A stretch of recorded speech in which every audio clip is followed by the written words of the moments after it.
आंसू सुख और दुख के साथी होते हैं। हमारे जीवन में कुछ भी हो, चाहे ज्यादा खुशी हो या फिर दुख, सबसे पहले आंसू आते हैं। आंखों में आंसुओं के आने की दूसरी वजह भी हो सकती हैं, जैसे आंखों में एलर्जी या जुकाम। इन सब कारणों के अलावा कुछ लोगों की आंखों में पूजा करते वक्त भी आंसू आ जाते हैं।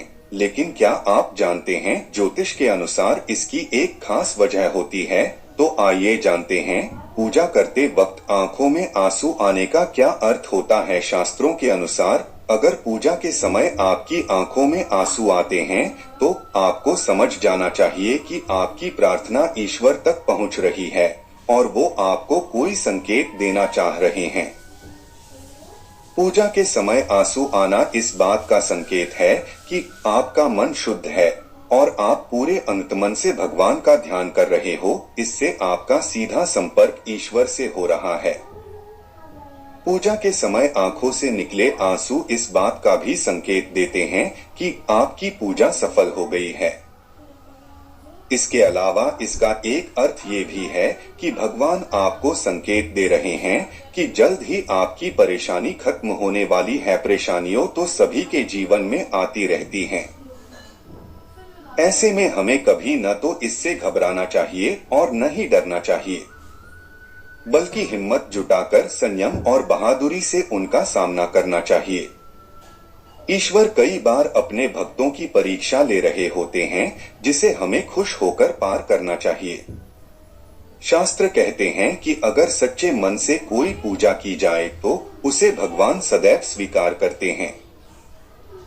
इसके अलावा कहा जाता है कि अगर पूजा करते समय किसी व्यक्ति को उबासी या नींद आती है, तो इसका अर्थ है कि उस व्यक्ति के मन में दो तरह के विचार चल रहे हैं। आप ये भी कह सकते हैं कि दोहरे विचार होने की वजह से उस व्यक्ति का पूजा में मन नहीं लग रहा है, जिसके कारण उसे नींद और उबासी आ रही है। ऐसे में ये एक नकारात्मक संकेत हो सकता है।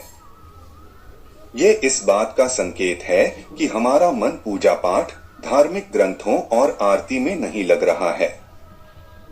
नींद और उबासी के साथ अगर शरीर में किसी प्रकार का भारीपन भी महसूस हो, तो समझ जाना चाहिए कि कोई न कोई नेगेटिव एनर्जी आपके आसपास मौजूद है। दूसरी तरफ यह भी मानता है कि जब भी भगवान को याद करते हैं या फिर पूजा करते हैं, तो आंखें बंद होती हैं। कई बार आपने ये महसूस किया होगा कि पूजा करते वक्त हमारी बंद आंखों से आंसू आने लगते हैं। अगर आपके भी आंखों से आंसू निकल आए, तो आपको ईश्वर की दिव्य शक्ति कोई संकेत दे रही होती है। या फिर क्या यही आंसू हमारी पूजा के सफल होने का संकेत देते हैं? शास्त्रों के अनुसार पूजा के दौरान आंखें नम होना, नींद आना, उबासी आने का भी अपना मतलब होता है। आज हम उसी के बारे में बताने जा रहे हैं। तो चलिए जानते हैं, आखिर पूजा करते समय हमारी आंखों से आंसू क्यों आते हैं।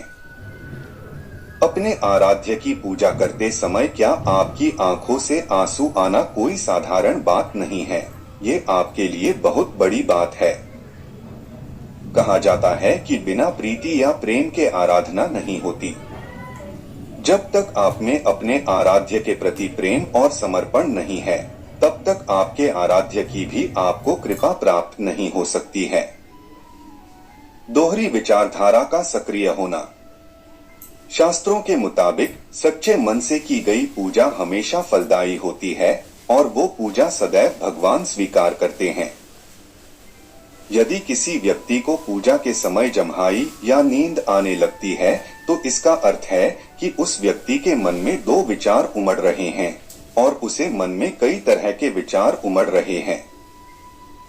विचारों का अंतर्द्वंद मन को कभी चैन नहीं मिलने देता है। यदि आप किसी परेशानी में होकर भगवान की भक्ति करते हैं, तो आपको जम्हाई या नींद आने लगती है।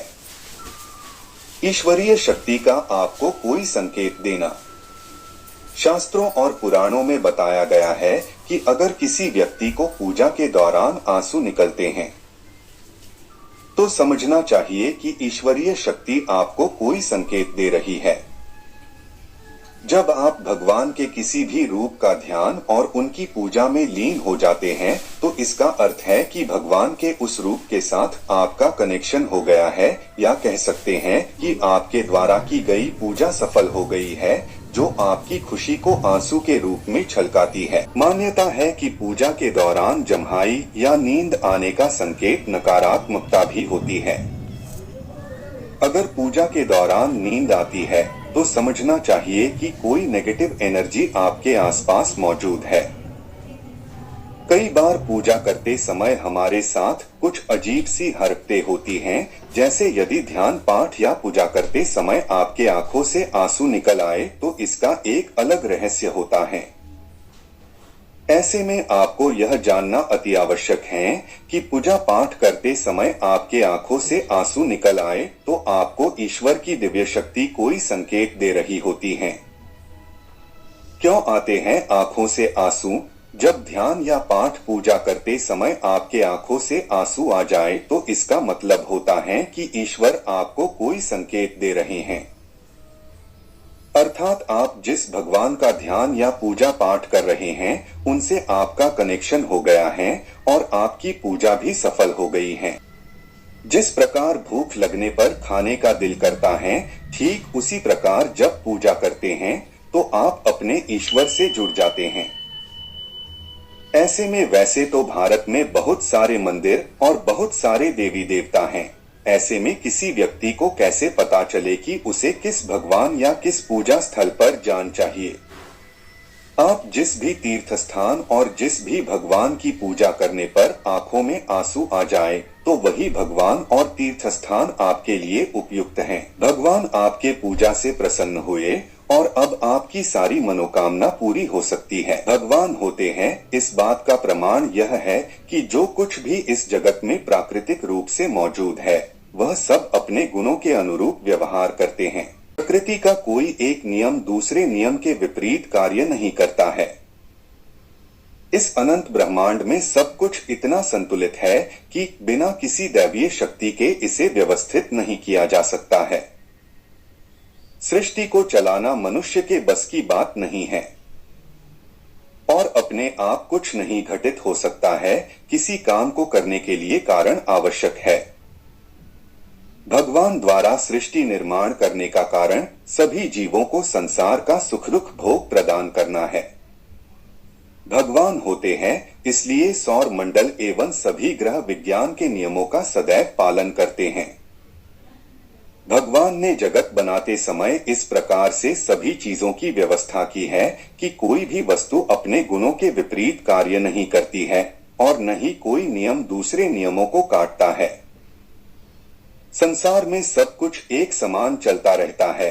रात दिन ऋतुएं, गुरुत्वाकर्षण, घर्षण बल, भार सभी कुछ इतने सटीक तरह से कार्य करते हैं कि इनमें कोई त्रुटि नहीं आती है। इस बात से पता चलता है कि यह सब किसी शक्तिशाली चेतन द्वारा रचा गया है जिसे भगवान कहते हैं। अगर ये सब किसी मनुष्य ने बनाया होता तो इसमें अवश्य ही कोई न कोई खोट आ ही जाता है, क्योंकि मनुष्य द्वारा किया गया कोई भी कार्य 100% परफेक्ट नहीं होता है। यह अधिकार केवल भगवान को है, इसलिए उसे सर्वगुण संपन्न कहते हैं। भगवद गीता में भगवान श्री कृष्ण हमें समझाते हैं कि हमारा मोल किसी बाहरी वस्तु, कारण या स्थिति से नहीं आता है। हम जैसे हैं वैसे ही भगवान के लिए अमूल्य हैं। इसलिए हमें भी अपना मोल किसी बाहरी वस्तु, स्थिति या इंसान के आधार पर नहीं करना चाहिए। सोचिए कितनी बार हम अपना पूरा मन लगा लेते हैं किसी नौकरी पर, प्रमोशन पर या किसी रिश्ते पर। हमारी इच्छा इतनी प्रबल हो जाती है कि हमें लगने लगता है जब हमें वह चीज मिल जाएगी तभी हम सफल होंगे। इस प्रकार हम में और हमारी इच्छा या हमारे लक्ष्य में कोई अंतर नहीं रहता है। भगवान श्री कृष्ण हमें समझाते हैं कि यह गलत है, क्योंकि मनुष्य के मन में अनेक इच्छाओं और लक्ष्यों का आना अनिवार्य है।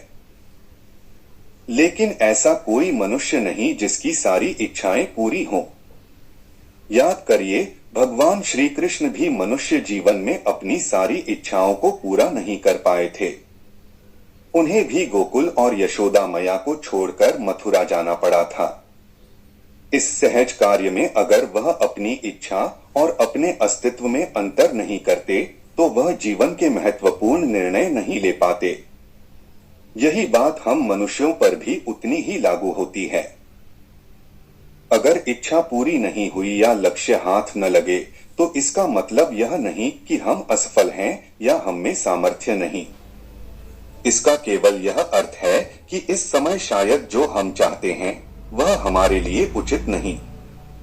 जब हम किसी भी बाहरी वस्तु के लिए अपना मन छोटा करते हैं, उसके न मिलने पर दुखी होते हैं, तो समझना चाहिए कि ऐसा करके हम एक तरह से भगवान का अपमान करते हैं, क्योंकि हम यह मानते हैं कि उस वस्तु या उपलब्धि के मिलने से हमारा मोल होता है।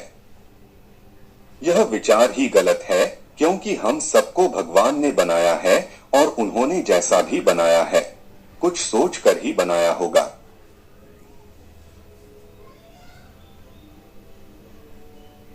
हम सब जो कुछ करते हैं उस सब में उनकी इच्छा है और उसे अच्छे से पूरे मन से करने से हम उनकी सोच को पूरा कर रहे हैं।